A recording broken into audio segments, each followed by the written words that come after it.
Ma'am শুধু রান্না নয়, এর আগে আমাদের আচার বানিয়েও খাইয়েছে, খুব সুন্দর আচার বানানো।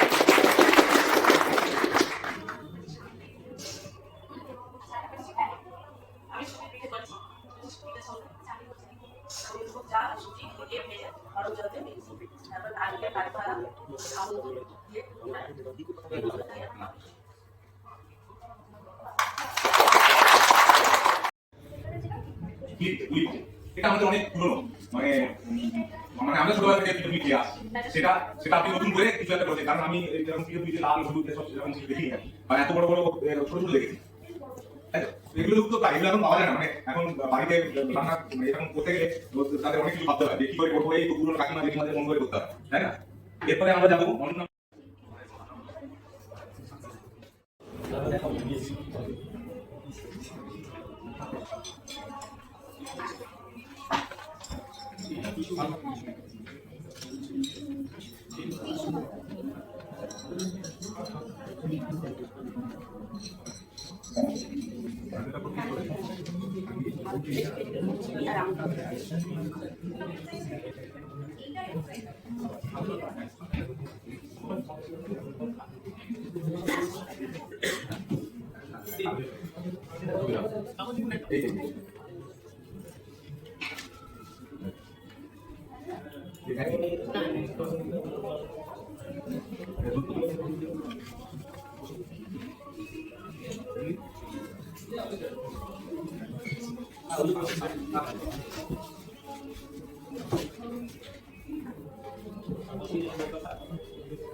Actually,